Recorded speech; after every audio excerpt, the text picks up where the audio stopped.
All right, so hello everyone, welcome. Thank you so much for joining us. I will be speaking in English, unfortunately. I'm not as fluent in Spanish as I would like to be. So kicking it off, can you please go to the next slide? Okay, so my name is Bobby Brannigan. I'm the Associate Director for International Admissions. My contact info will be next, but I just wanted to give you the title of our presentation today. It's applying to US universities, how to find the right fit. We're also going to be talking about the programs, locations, campus life, all of that, everything that encompasses coming to the United States and studying with us at one of our institutions. So next slide. Okay, so that is my contact information. There's a little picture of me. So if you wanted to reach out directly to me, if you have any questions about any of the information that I provide today, or any questions about my university, I will have a university slide at the end of the presentation, give you a brief overview of Embry Riddle. And like Anna said, I work in Daytona Beach, Florida, not too far away from you. We do have a campus in Arizona as well, that's even closer. So next slide. And we will kick it off. So talking about choosing the right fit of an institution in the United States. So we're gonna look at academics. So how do you choose your major? What are you interested in?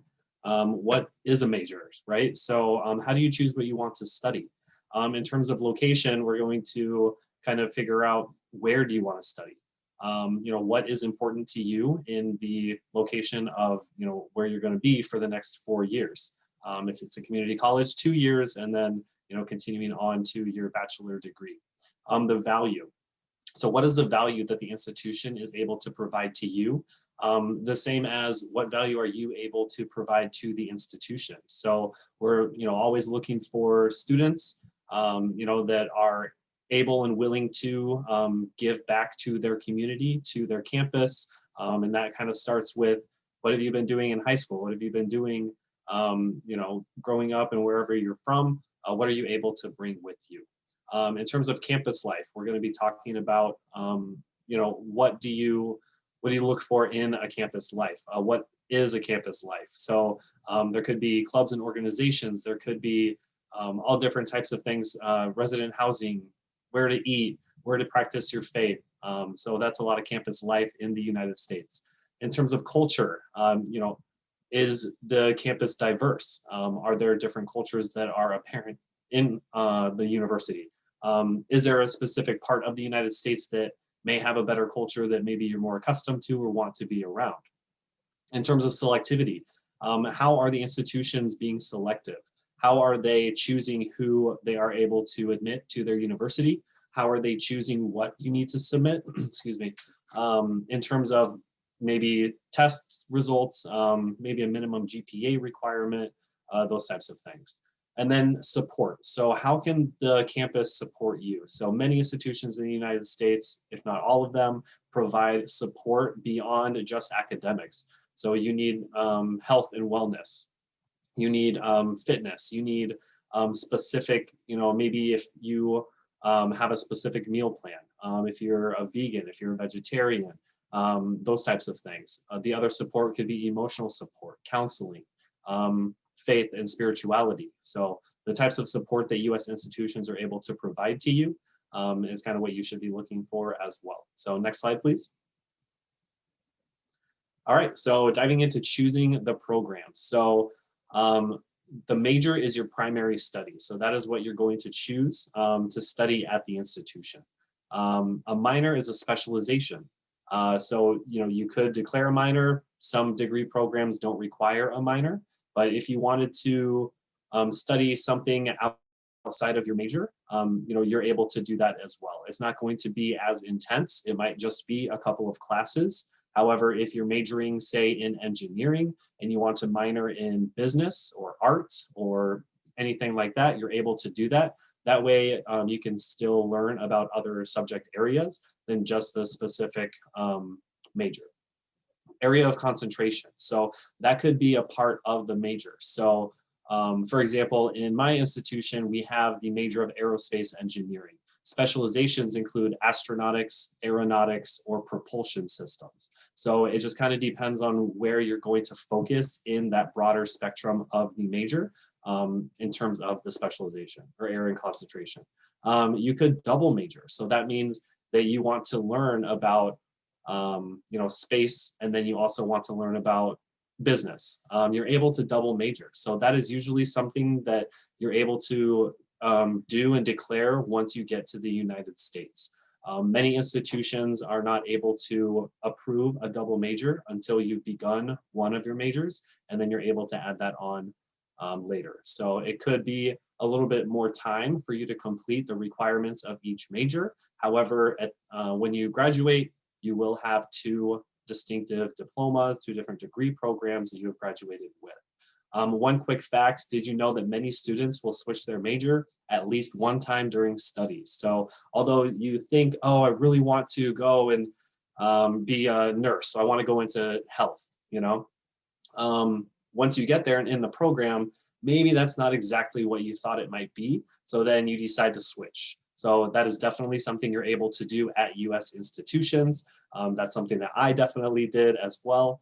I switched from English to political science, but that is definitely something that you're able to do as well. All right, next slide. Okay, so thinking about your major and choosing the program, just think about what interests you. You should determine your interests. So do you have a hobby? Who influences you? Do you have a hero? Could be your mom, dad, grandma. It could be somebody that works at the supermarket. It could be a superhero. So maybe somebody that fights crime. So you want to go into cybersecurity and intelligence, or you want to go into something in terms of that realm. What is your dream job? So have you always thought about being a lawyer, being a doctor, or being an engineer? Working in aviation, building cars, building games. So are you into simulation sciences? Where is your passion? So do you play a lot of sports? Do you want to go into sports medicine? Do you want to go into sports marketing or sports management? What makes you happy? So just generally, when you think of being happy, what makes you happy? So your interest does help you choose your field of study as well. All right, next slide, please. All right, so going over majors and professions. So just letting you know, picking a major is not the same as choosing a job. So say that your major is going to be in business. That doesn't mean that you necessarily will go into a broad business, right? So you could go into something specific in business, logistics and supply chain management. It could be administration, business administration. It could be something in finance, something in marketing. So just thinking about those different types of things. A major in engineering, nursing, accounting, or something else is teaching you that specific trade. So although you're going to major in accounting, you're going to know the trade of accounting. So that doesn't necessarily mean you're going to be an accountant. You could be something completely different when you choose your profession once you graduate.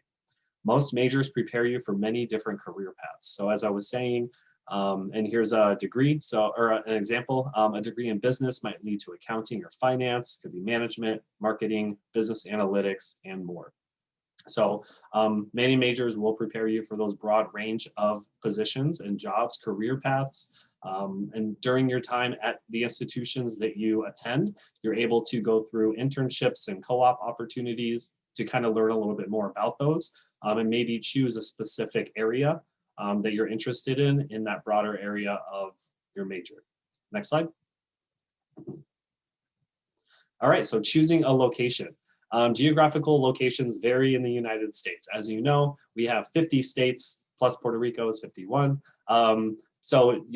It just kind of depends on where do you want to study. What environment do you like? Do you like to be in the snow, so up north? Do you like the beaches, so on one of our coasts? Do you like the mountains? We have 2 mountain ranges in the United States. Do you want to be by a lake? Do you want to be by a forest? Do you like big cities, rural countryside, small town? There are many options available in the United States. So with our campuses, for example, we have a campus here in Florida, about 10 minutes away from the beach, very tropical location. However, we have a campus in Arizona, mountainous, it has a desert climate, it does snow there as well. So do you want to experience all 3 seasons? Do you want to be in a big city or a small city? Both of our campuses are kind of in a small city, but there's great universities that are in the north, it gets really cold, say Chicago near Illinois or in Illinois, could be something over in California, Northern California, Southern California. So just thinking about the specific location that you can see yourself in, because you will be there for a very long time. So you want to make sure that you enjoy it. So if you like, overcast and rainy, then you could go to somewhere in Washington or Oregon, up in the Northwest as well. So next slide. All right, so next we're going to be talking about choosing your type of institution. So as you can see here, there are many different types of institutions in the United States as well. There's public institutions, private institutions, there's 2-year institutions, which are those community colleges, 4-year institutions, which are universities. Some of them are called college as well. Research institutions, career or technical institutions that teach a specific trade. So here in Florida, in Orlando, we have Full Sail University, which is mostly marketing and art, liberal arts. So that could be something more along the lines of, political sciences and those types of things. So art conservatory, so like SCAD, the Savannah College of Art and Design, where you need to submit a portfolio in order to be even remotely able to apply to that institution. Institutes of technology as well. So do you want to learn, again, one specific trade? So it could be something in still research as a research institution, but maybe you're only looking at one specific area in technology. So it could be automobiles, it could be specific medical equipment, those types of things as well. So there are definitely many different types of institutions in the United States. Don't be overwhelmed because you will essentially choose where you want to go throughout the college process. So as you're doing your research, you're going to determine location, what programs you like, and then looking at the costs and everything like that, and then you'll be able to determine which institution is best for you. All right, next slide. All right, so this is specifically about community colleges. So nearly 50% of American students begin at a community college. Many do start at those 4-year institutions. However, as Anna was saying before, community colleges could be more affordable. They definitely could be a better option for you as well. So their application process essentially is a little bit easier. You don't have to submit test scores and those types of things. They're all a little bit different. However, there's, usually you don't need to submit those types of things. So there's 96,000 international students enrolled in community colleges as of Open Doors in 2019. So the journey that you could go on is to begin at a community college, complete your first 2 years and earn your associate's degree. And then you can take a gap year and work in the United States on your student visa. Potentially you could do that after you're complete. Then you can transfer to the 4-year institution where you will complete your bachelor degree. Same thing, if you don't take a gap year and you just transfer directly into a 4-year institution, you're able to do that. And then you complete your final 2 years of study, and then you earn your bachelor degree as well. So again, could be a more affordable option for you. There are many, many, many community colleges out there. Many of them even have transfer agreements. So if you know of a 4-year institution you want to go to, you can start at a community college and then you can just transfer all of your credits to that 4-year institution and complete your degree program. All right, next slide. All right, talking about rankings, do they matter? So factors that go into rankings. So research output, employability, academic reputation, different programs that they have. Factors that are not measured by rankings is what you will learn beyond the grades. So campus diversity, loving the city, emotional support, thinking about these things when you're looking at university rankings. A quick tip, as you can see, high institutions are not always the best fit for you. So just because they have the #1 programs in all of their fields of study does not actually mean that it's going to be somewhere that you are going to fit in, that you're going to like, and that you're going to want to spend your time, money, energy at. So next slide. All right, so talking about university selectivity. Many institutions in the United States are selective, and what could make them selective? So it could be their reputation. like Harvard, Yale, those Ivy League schools. They might be a little bit more selective than other institutions that may have just as good of an educational system. Available seats, so maybe they only have a certain amount of seats that are available in many of their programs. Financial aid and scholarship opportunities. What are they able to offer? Maybe they only have a small amount of scholarship, or maybe they're very competitive because they have so many applicants that are applying to their institution. So they need to choose who they're able to provide those financial aid and scholarships to. So selectivity does not determine the quality of the institution either. So just because they're very selective does not mean that you're going to get a great education from them. All right, next slide. All right, so types of admission review. I'll just go through these. So you're going to encounter these types of admission review in the United States institution. So a holistic review is going to be everything. It's going to look at your extracurricular activities, your grades, letters of recommendation, could be personal statements, those types of things. So everything that makes you a whole person, that's what they're going to be looking at. Academic comprehensive review is going to be mainly your grades. So we'll be looking at your grades, your test scores, those types of things. It's going to take your background into account as well. And then guarantee admissions is just that. You are guaranteed admission to that institution. Usually they only have minimum GPA requirements. They may require a test or two, like the SAT or ACT. But once you meet those minimum requirements, you are guaranteed admission to that institution. There are many, many different types of institutions that do that.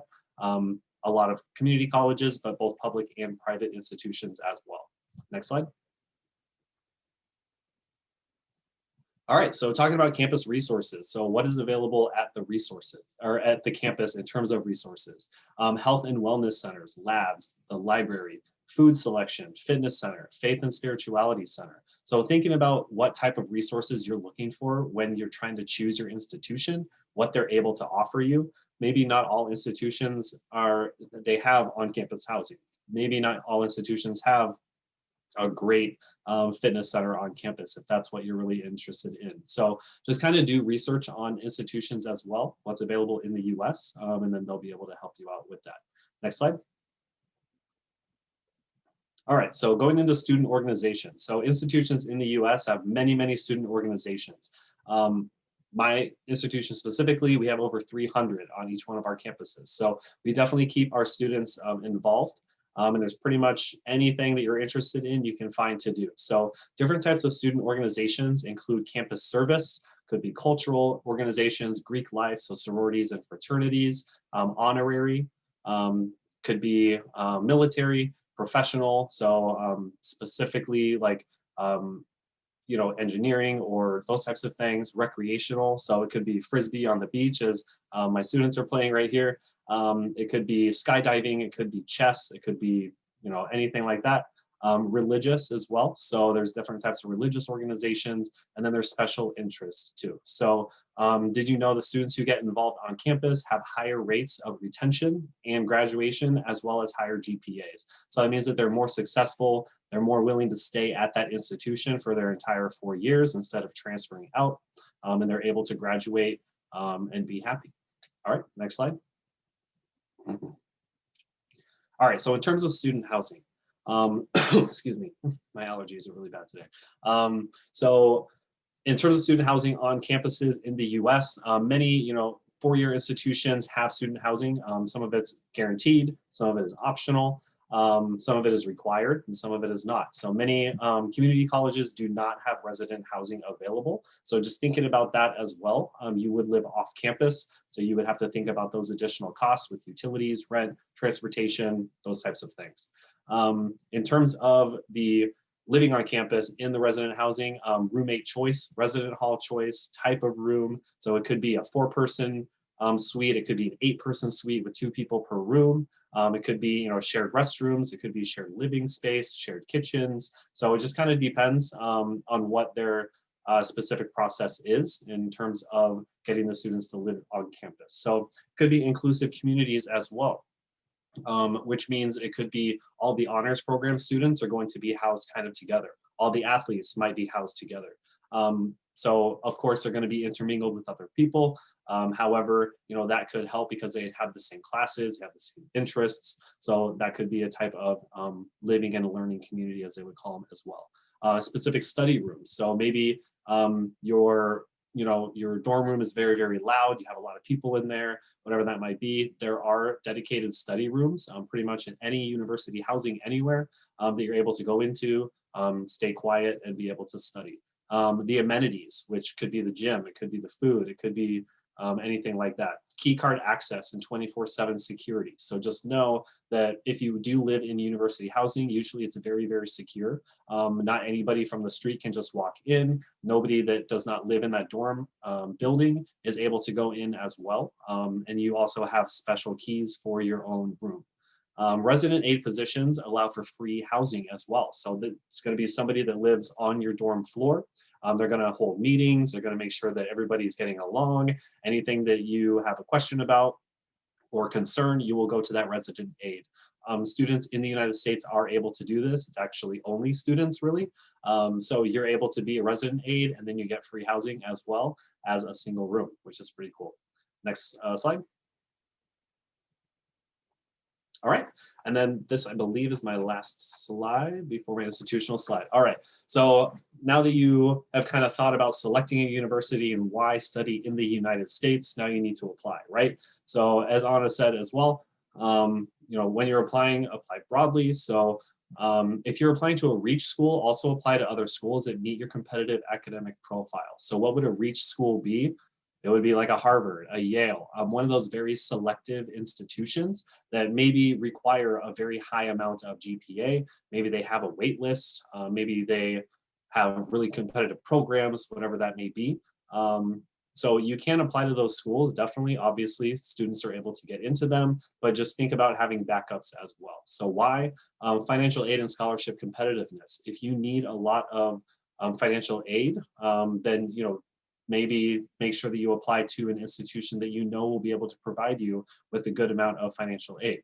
Unpredictable holistic review. So depending on what they're looking for, many institutions, reach schools are going to be looking for different criteria than other schools that are just as good. Have a backup plan when first choice does not work. Avoid having to rely on those wait lists. So you never want to be on a wait list, put all your eggs in one basket, say, I want to go to this institution, and then find out that there's no more space available. Then you just need to have a backup plan. So, apply to those, 5 institutions, 7 institutions in the United States. You don't need to say yes to every single one of them. You can be admitted to every single one of them, and then you have your choice of deciding which institution you want to go to. Limit your number of applications that way. All right, cool. So without further ado, I will go to the next slide. I'm going to just tell you a little bit about Embry Riddle very quickly. Let me pull this up. So as you can see, that's where we're located in the United States, Prescott, Arizona, and Daytona Beach, Florida. We are named the Harvard of the Skies by Time Magazine. So we are the world's oldest and largest fully accredited institution focusing on aviation and aerospace. Our institution focuses on STEM programs, so science, technology, engineering, and math. And we're well known for our engineering programs. So as you can see, #1 ranked aerospace engineering program in the entire US, but we have civil engineering, electrical and computer, others as well. We offer aeronautical science, which is our professional pilot program. We offer that in both Prescott, Arizona and Daytona Beach, Florida. That's for fixed airplanes, but we also have rotary, so helicopter training at our Prescott, Arizona campus as well.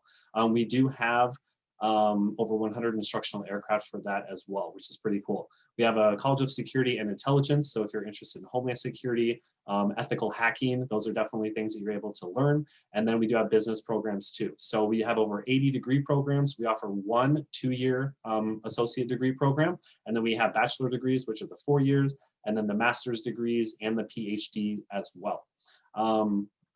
Class sizes are very small. You're not going to be in a big lecture hall, so you'll kind of just be, with about 24 other students in your labs and facilities as well. So we have aircraft simulators, spaceflight operations. 7 of our alums have gone on to become astronauts, which is pretty cool. We have over 300 student clubs and organizations, as I mentioned before. Our students come from over 148 different countries, so you're definitely going to see a diverse spread of students. We do offer partial merit-based scholarships, so they're based on the SAT or ACT, and then your high school GPA. If you're a transfer student, we look at your transfer GPA. We are NCAA Division II ranked in Florida, so you do have the option to receive athletic scholarships. They are NAIA, that's their conference in Arizona, so they're able to provide athletic scholarships as well there. We are always accepting applications. We have a rolling admission, so we accept applications now for this coming summer, the fall, next spring as well. The only program that we are at capacity for is, of course, our aviation, our aeronautical science program. So if you wanted to become a pilot, if you're applying now, then you could still apply to our Prescott, Arizona campus. Otherwise, you need to wait until fall of 2022 to apply to Daytona Beach as well. So, but we do have students on campus, so you're definitely welcome to apply, be admitted, and then come and study on our campus. So, and that's about it. That's all I got. So next slide, and I'll pass it back over to Anna. Thank you. Bobby, thank you so much. It was really interesting and fun, your presentation. So I do have some questions for you. The first one is, for how long can you work after your associate's degree and before starting like the third year? Of course. So typically you are eligible to work up to 12 months on your student visa on OPT after the associate degree. If it's a STEM program, then you could be eligible to work up to an additional 24 months. It is all approved by the US government. Excuse me. So that's essentially you, for now, a year. Okay. In the US, yep. Thank you. Next question, how can I study a double major? So you're able to choose a major. So say that you choose business administration, and then on the I-20 document that you'll get to be able to come to the US and study, because you can only have one major listed on there, you'll come to the United States, go to that institution. Usually during your first semester, you'll work with your academic advisor, and then you can express interest in wanting to double major. So after your first semester, then you'll gain approval from the other department. Say that you want to study business and biology, then you're able to go to that college and gain approval. So then you're able to start the double major, begin all of your classes for that. Cool. Thank you very much. Mm-hmm. Can I transfer from one state to the other, or should it be within the same state? So definitely students transfer all over. So say that you begin in Colorado, up in the Rockies.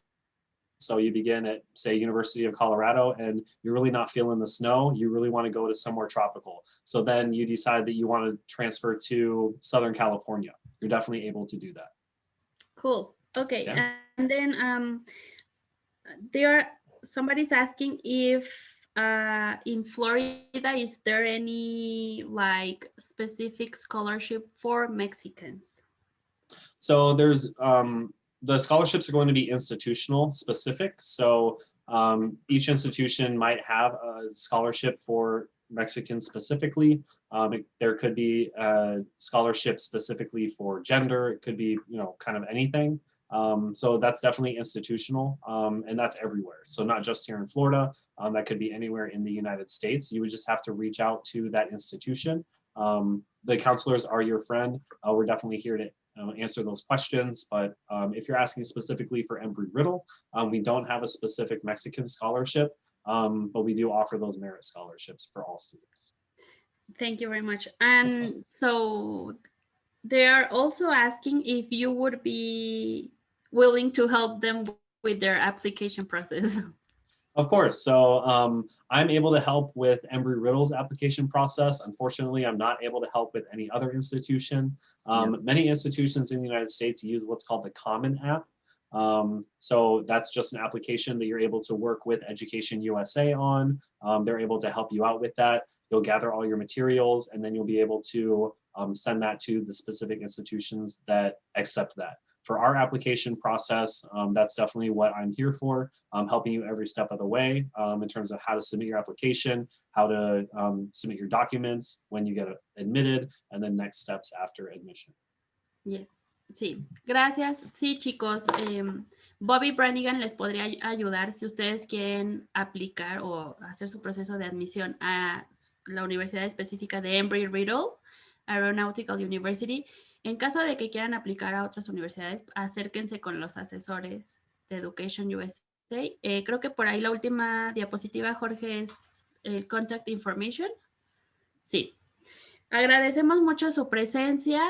Aquí están los correos, redes sociales, y al último está el link del blog de Education USA para quien quiera iniciar su proceso, quien tenga más dudas, pueden contactarnos, estamos para servirles, para apoyarlos con el proceso, y los invitamos a nuestros próximos eventos.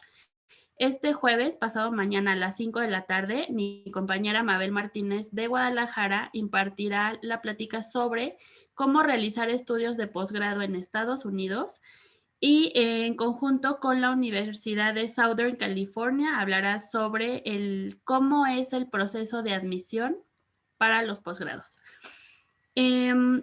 También les queremos avisar que estas sesiones es un proyecto nacional que tenemos los asesores aquí en México. Cada mes, el último martes de cada mes van a ser las sesiones de licenciatura y el último jueves de cada mes las de posgrado, siempre a las 5 de la tarde. Los invitamos a que nos sigan sobre todo en Facebook, que es donde subimos toda la información de nuestros eventos. Y Bobby, thank you so much for your time. Gracias a todos. Nos vemos a la próxima. Que estén muy bien. Thank you, everyone.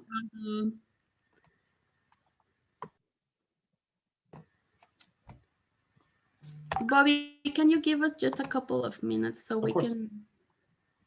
I just want to have like a screenshot. Mm-hmm.